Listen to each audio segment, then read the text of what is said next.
Génesis capítulo 11, versículo 1. Dice la escritura así: tenía entonces toda la tierra una sola lengua y una misma palabra. Y aconteció que cuando salieron de oriente hallaron una llanura en la tierra de Sinar y se establecieron allí. Y se dijeron unos a otros: vamos, hagamos ladrillo y cosámoslo con fuego. Y les sirvió el ladrillo en lugar de piedra y el asfalto en lugar de mezcla. Dijeron: vamos, edifiquemos una ciudad y una torre cuya cúspide llegue al cielo, y hagamos un nombre por si fuéramos esparcidos sobre la faz de toda la tierra. Y descendió Jehová para ver la ciudad y la torre que edificaban los hijos de los hombres. Y dijo Jehová: he aquí el pueblo es uno, y todos estos tienen una sola lengua, un solo lenguaje, y han comenzado la obra, y nada les hará desistir ahora de lo que han pensado hacer. Ahora pues descendamos y confundamos allí sus lenguas, para que ninguno entienda el habla de su compañero. Así les esparció Jehová desde allí sobre la faz de la tierra, y dejaron de edificar la ciudad.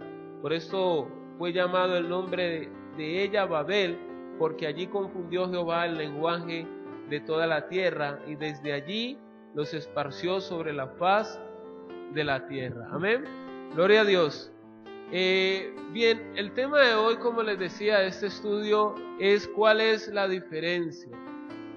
Y vamos a empezar hablando acerca de cuál es la diferencia entre las religiones que nosotros vemos en todo el mundo. Esta mañana les decía, hay más de 4,000, se estima que hay aproximadamente 4,000 o más de 4,200 religiones en el mundo. Imagínense, más de 4,200 religiones en el mundo.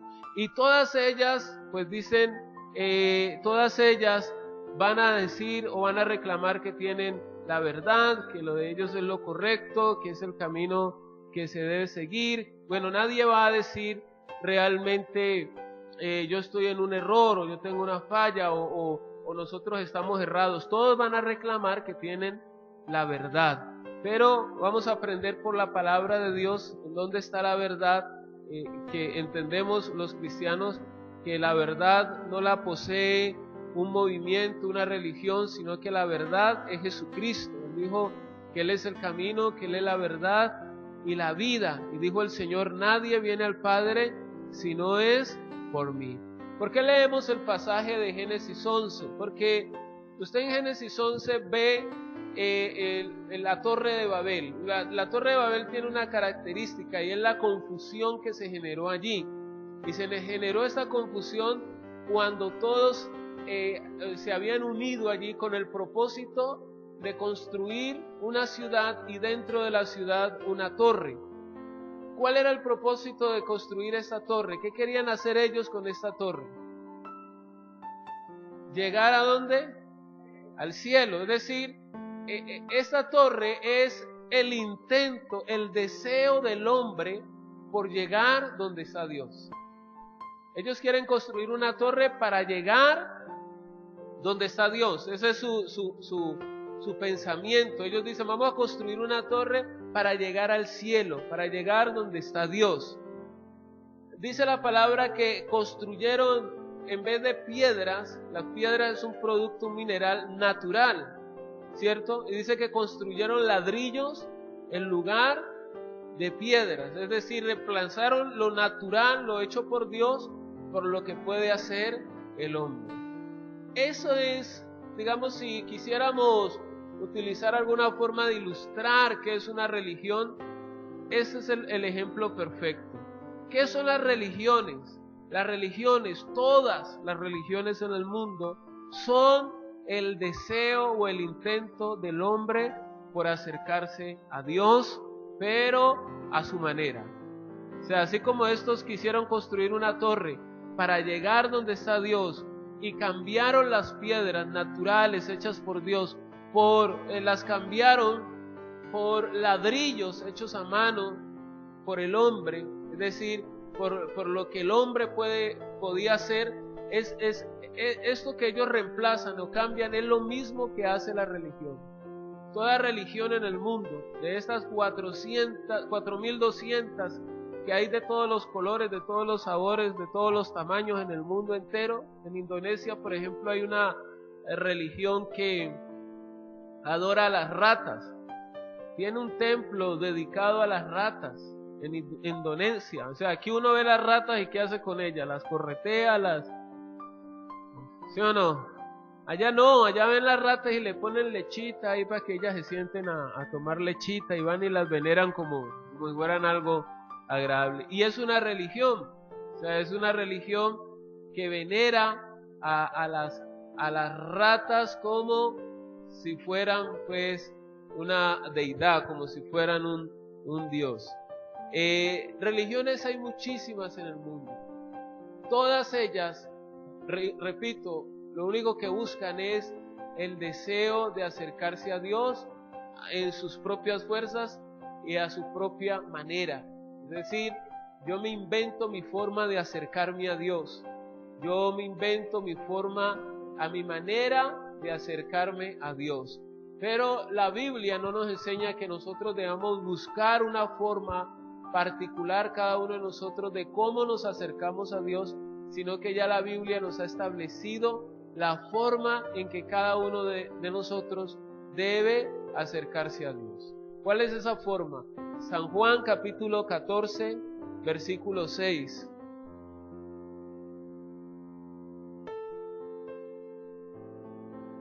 San Juan capítulo 14, versículo 6. Jesús le dijo: yo soy el camino y la verdad y la vida. Nadie viene al Padre sino por mí. Noten que los hombres están buscando un camino, construir una torre para acercarse a Dios, ¿cierto? Eso es lo que ellos quieren hacer. Pero cuando el hombre estaba buscando cómo acercarse a Dios, Dios buscó la forma de Él acercarse a nosotros. Es decir, el hombre quiso buscar en sus fuerzas cómo acercarse a Dios. ¿Y qué generó esto? ¿Cuál fue el producto de la Torre de Babel? Confusión. O sea, ¿cómo terminaron todos allí? Confundidos. ¿Qué hacen las religiones hoy en día con uno? Lo confunden, ¿o no? Sí, hoy uno ve que el uno le dice una cosa, al otro le dice otra, y andamos, hermanos, peor que el país en estos días con su sí y con su no, ¿sí o no?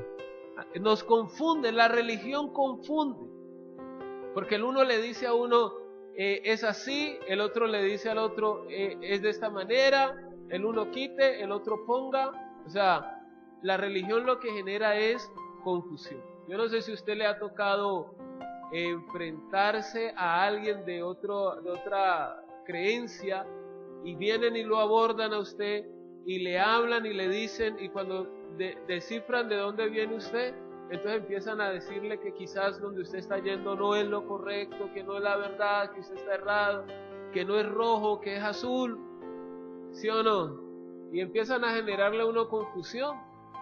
Entonces hoy en día vemos diferentes grupos y todos estos grupos supuestamente están buscando acercarse a Dios, pero lo único que generan es confusión, porque son grupos que quieren acercarse a Dios, pero a su manera, no a la manera de Dios. La manera de Dios reveló cuál es la forma correcta de nosotros acercarnos a Él.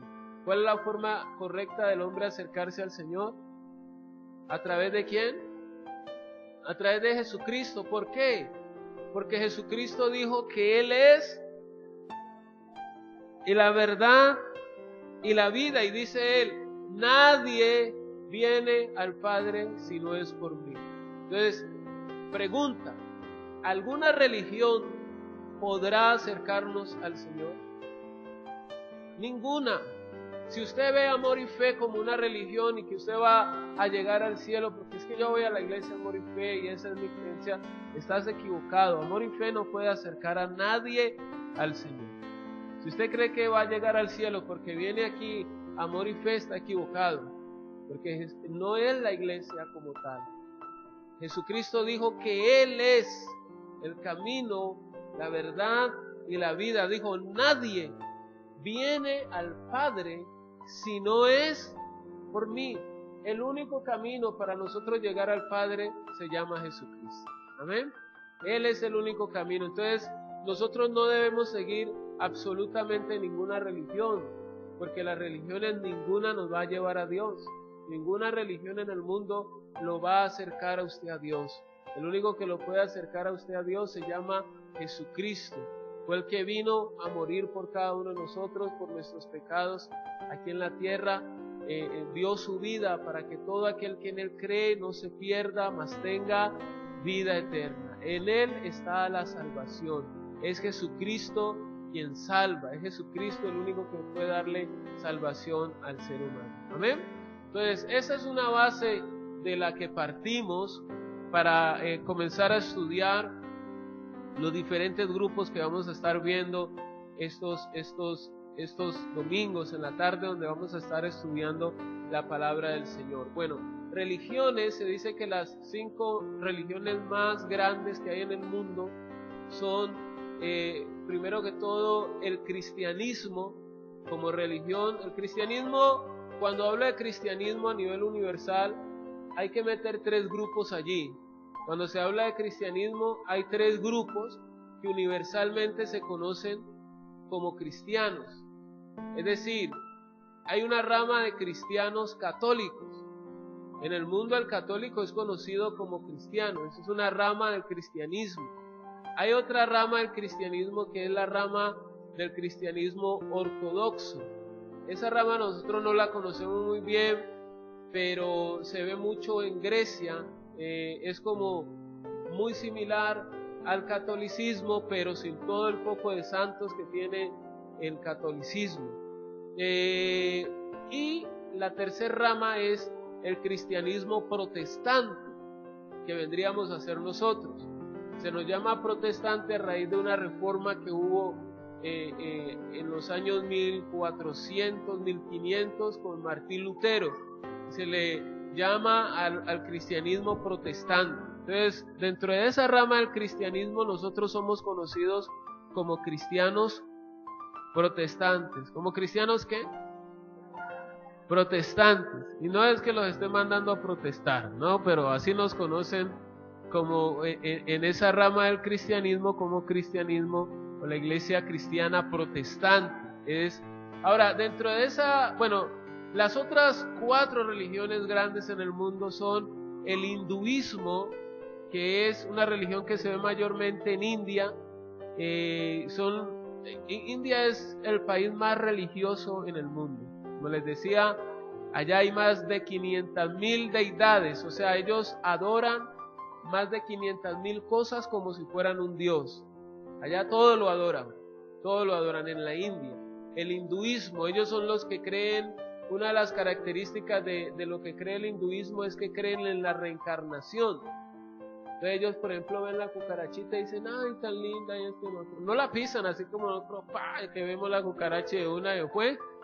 No, porque ellos creen en la reencarnación y ellos creen que alguien pudo haber reencarnado en la cucaracha. Por eso es que no se comen las vacas. No es que ellos sean vegetarianos o que vean la vaca como un dios, no, sino que como creen en la reencarnación, creen que algún familiar reencarnó en la vaquita que tienen ahí en el patio. Ustedes no la comen porque comen al familiar. Eso es como una característica del hinduismo. Existe también el budismo, que es una religión que se encuentra mayormente en la China, en Japón, en la India, en los países orientales. Y esa religión budismo, se le da su nombre, se le debe su nombre al fundador, que se conoce como Buda. Él tiene otro nombre, la verdad no lo tengo presente aquí, después se lo diré, pero él se conoce como Buda. Ustedes han visto las imágenes de un gordito sin camisa, barrigoncito. Algunos lo utilizan de alcancía, ¿no? Él sacó 8 pasos para vivir mejor. 8 pasos que si usted va a ver, muchos de ellos están basados en lo que dice la Escritura. Entonces, hay gente que sigue esa religión y dicen, escogieron esos 8 pasos como 8 pasos para llevar una buena vida. Es una religión que no cree en la existencia de ningún Dios. Buda no creía que existiera ningún Dios. Es la tercera religión más grande en el mundo, el budismo. La cuarta religión más grande en el mundo es el Islam. El Islam, que es la religión de los árabes.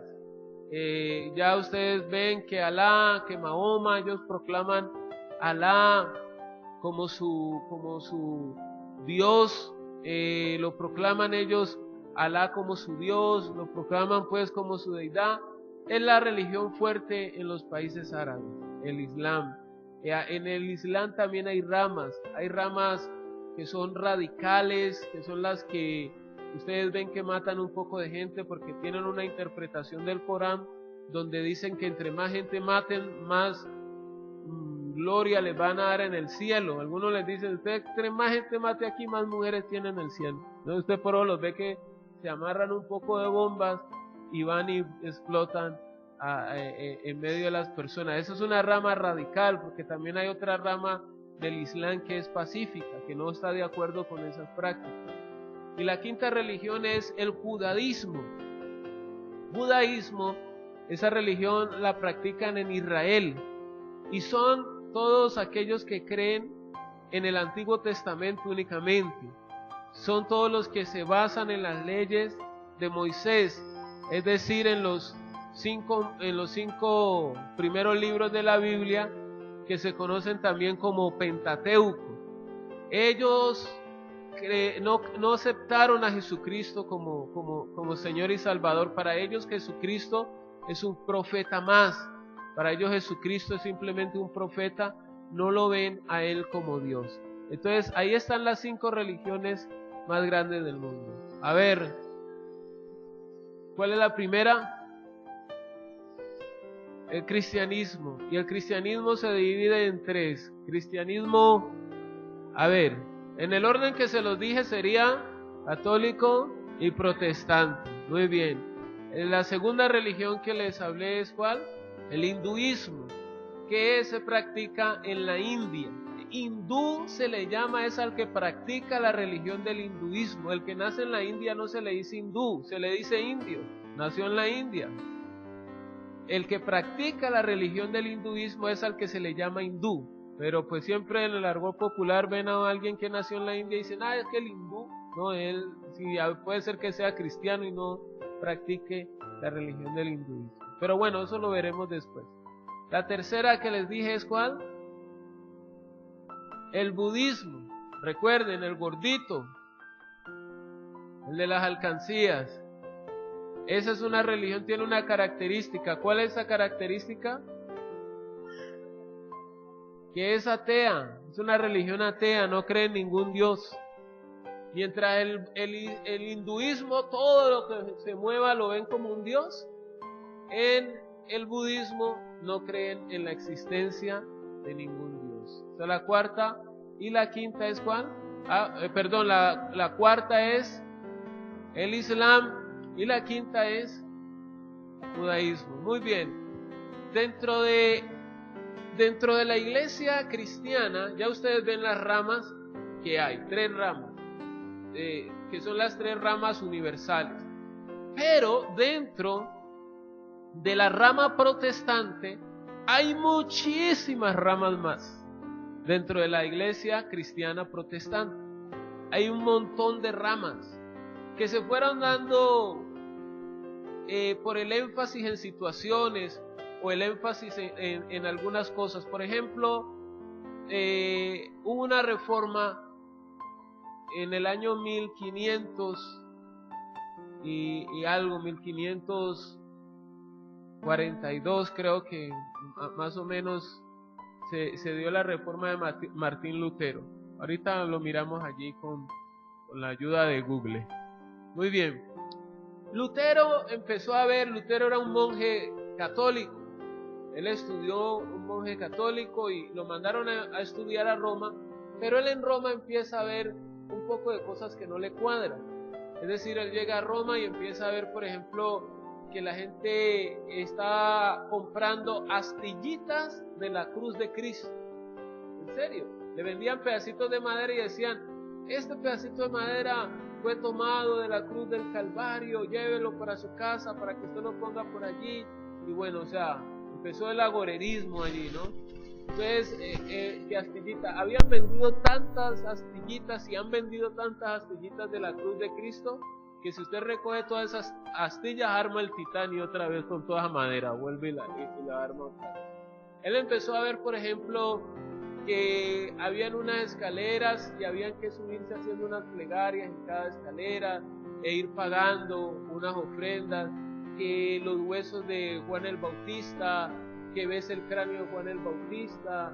Empezó a ver una mano de fetiches, de ídolos, de cosas. Entonces Lutero se indignó porque él ya leía la Biblia y dijo, pero es que nada de esto que yo estoy viendo acá es necesario para la fe cristiana. Lo que más lo llevó a él a decir, ya no sigo más con esto aquí, fue la venta de las indulgencias. Resulta que se iba a construir la catedral de San Pedro, esa catedral que cuando usted vaya a pasear a Italia, va a Roma y va a ver la catedral allí.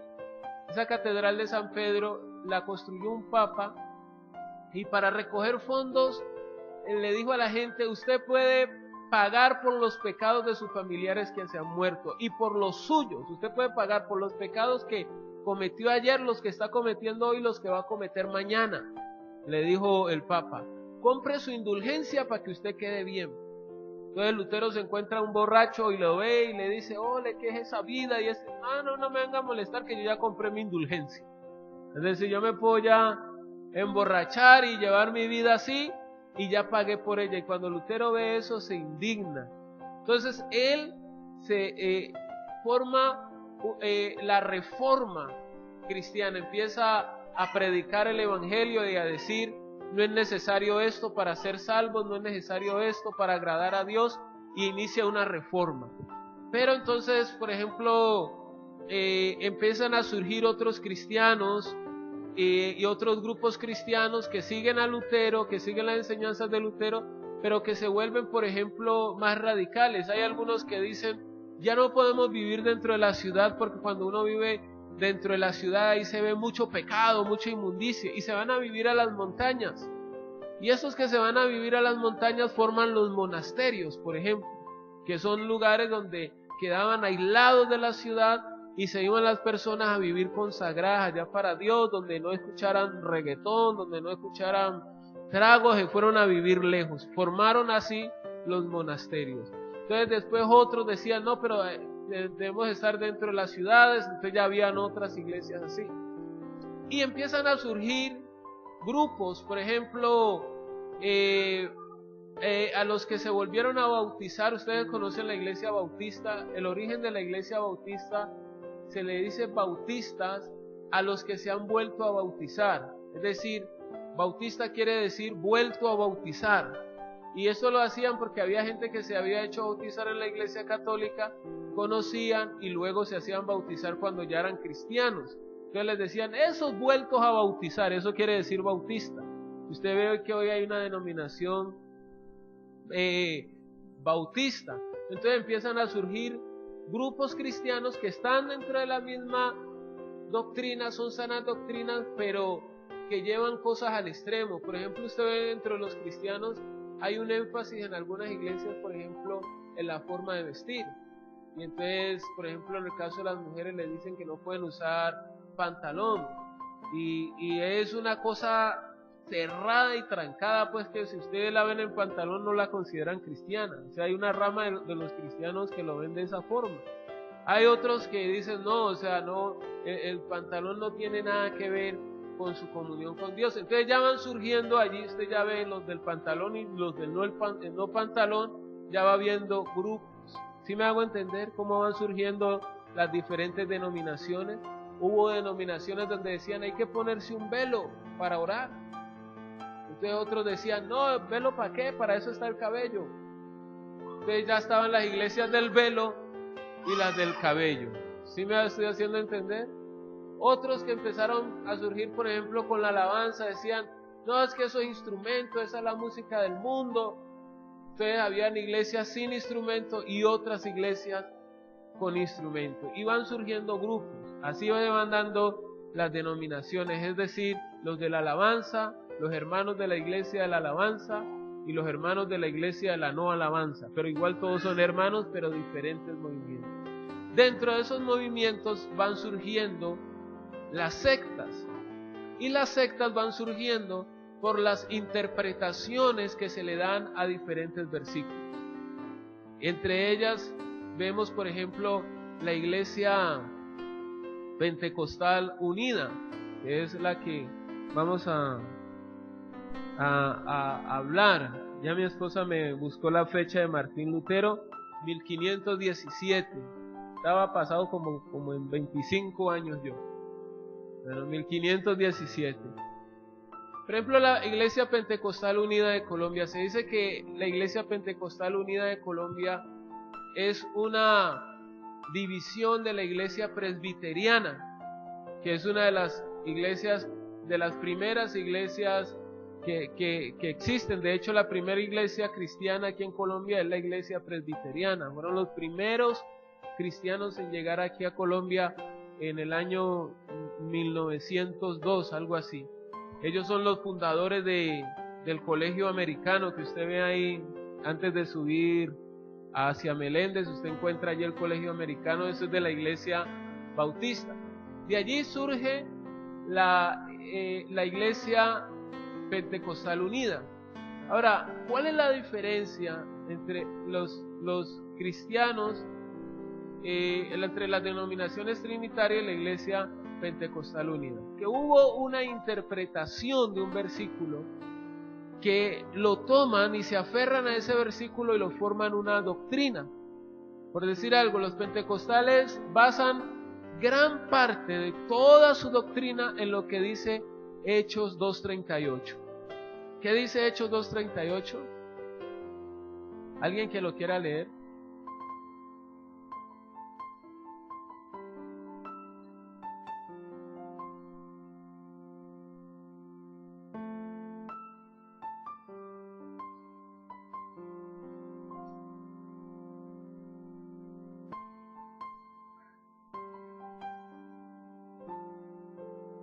A ver, léalo, hermana.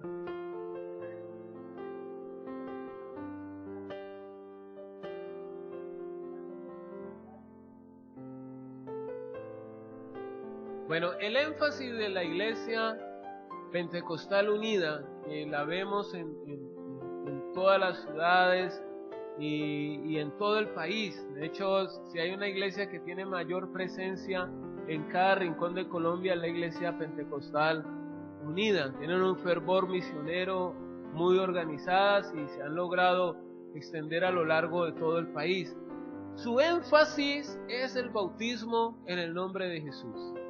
Ellos toman este versículo y este versículo dice aquí que Pedro les dijo, así que arrepentíos y bautícese cada uno de vosotros en el nombre de Jesucristo para perdón de pecados y recibiréis el don del Espíritu Santo. Entonces ya ahí en la iglesia pentecostal unida surge este énfasis, es decir, cuando se paran dicen, aquí no le están dando el énfasis a esto, y la Biblia dice que hay que bautizarse en el nombre de Jesús para perdón de pecados y para recibir el don del Espíritu Santo. Entonces ellos ya forman su denominación con ese énfasis, ¿Cuál es la diferencia o por qué hay diferencia con la iglesia trinitaria? Porque nosotros diferimos en varias cosas que están aquí en este versículo. Primero que todo, no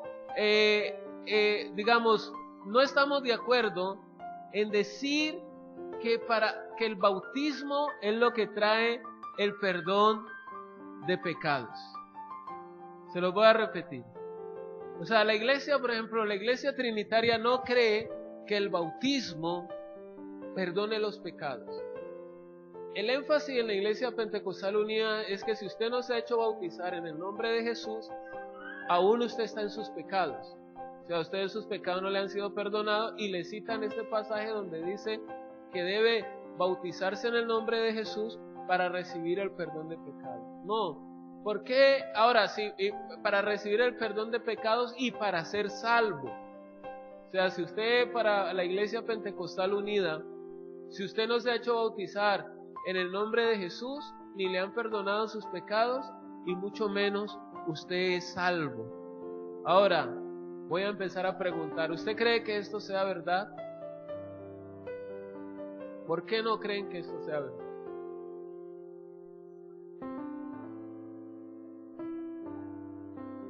La salvación es por gracia, ¿qué más?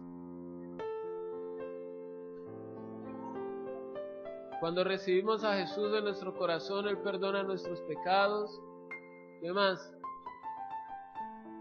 El bautismo es un paso de obediencia.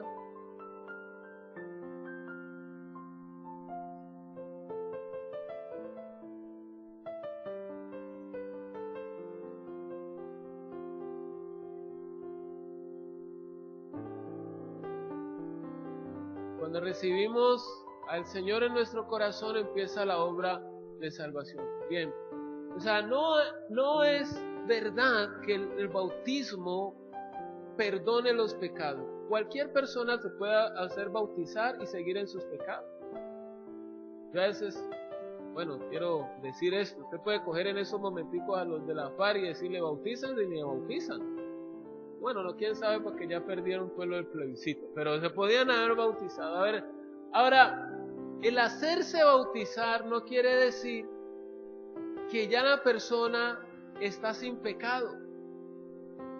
¿Qué es lo que realmente trae el perdón de pecados? Noten cómo inicia el versículo.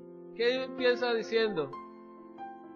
Arrepiéntanse, es decir, ¿qué es lo que trae el perdón de pecados a una persona? El arrepentimiento, no el bautismo. Hermanos, hacerse bautizar como un ritual, cualquiera lo hace. Yo he visto gente hacerse bautizar por emoción. Todo el mundo se está haciendo bautizar y ellos dicen, yo también quiero, y blum, los mete usted al agua y blum, salen del agua, pero igual siguen, hermanos, con sus mismas actitudes. Eso es un ritual.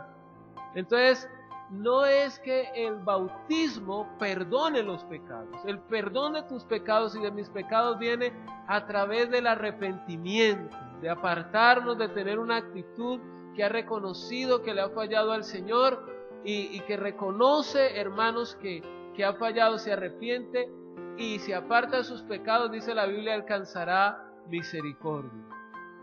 El énfasis de ellos es esto. Ahora, dicen que el bautismo debe ser en el nombre de Jesús, pero Jesucristo dijo en Mateo 28, 19, alguien que lo quiera leer, por favor, 28, 19, amén. Mire lo que dijo Jesús. ¿Qué dijo Jesús? Que vayan haciendo discípulos, ¿a dónde? Bautizándoles, ¿cómo? Bautizándolos en el nombre del Padre, del Hijo y del Espíritu Santo. O sea, eso lo dijo Jesús. ¿Por qué entonces Pedro dijo, bautícense en el nombre de Jesús y no bautícense en el nombre del Padre? Bien, el contexto en el que está Hechos 2:38, el contexto es donde Pedro les está hablando a los judíos. Acaba de pasar o de suceder que acaban de recibir ellos el Espíritu Santo. Estaban todos orando allí en el aposento alto y reciben ellos el Espíritu Santo. Ustedes conocen esa parte. La gente los empieza a ver y Pedro, lleno del Espíritu Santo, va y empieza a predicarles, hermanos judíos, porque ellos dijeron, ve, esos que están allá están borrachos. Y están hablando hasta nuestro propio idioma, nuestra propia lengua. Entonces Pedro les dice, hermanos, no estamos borrachos, sino que esta es la promesa que Jesús nos hizo cuando estaba aquí. Ese Jesús que ustedes crucificaron, al que ustedes llevaron a la cruz, ese Jesús era el que había hablado Abraham, del que había hablado Moisés, del que habían hablado los profetas, pero ustedes lo mataron, lo llevaron a la cruz. ¿Les está diciendo a quiénes? A los judíos que 40 días atrás habían presenciado la crucifixión del Señor Jesucristo. Entonces, cuando Pedro les dice esto, ellos dicen, ¿qué hemos hecho? Mire que ahí en el versículo 37 dice, al oír eso se compungieron de corazón y dijeron a Pedro y a los otros apóstoles, varones hermanos, ¿qué haremos? O sea, ellos dicen, la embarramos, ¿qué haremos? Pedro les acaba de predicar y decirles, ese a quien ustedes crucificaron era el Mesías, pero ustedes lo crucificaron. Ellos le dicen, ¿qué haremos? Y Pedro, en respuesta a los judíos, y voy a enfatizar en esto, les dice, arrepentíos y bautícese cada uno de vosotros en el nombre de Jesucristo para perdón de los pecados y recibiréis el don del Espíritu Santo. Ahora, a ellos, ¿a quién habían rechazado? A Jesús. ¿En quién tenían que creer en ese momento? En Jesús. Ellos ya sabían del Padre, ellos ya sabían del Espíritu Santo. De hecho, ellos ya sabían de un Mesías, pero habían rechazado al verdadero Mesías y se habían quedado esperando otro. Ahora Él les dice, ustedes que rechazaron a Jesús, bautícense en el nombre de Jesús. A ellos, porque ellos no sabían del Padre, ni del Hijo, ni del Espíritu Santo. A ellos les mandó que se bautizasen en el nombre del Padre, del Hijo y del Espíritu Santo. Ahora, Jesús dijo, vayan a todas, o sea, no solo a los judíos, a todas las naciones.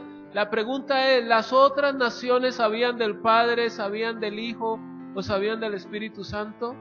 No.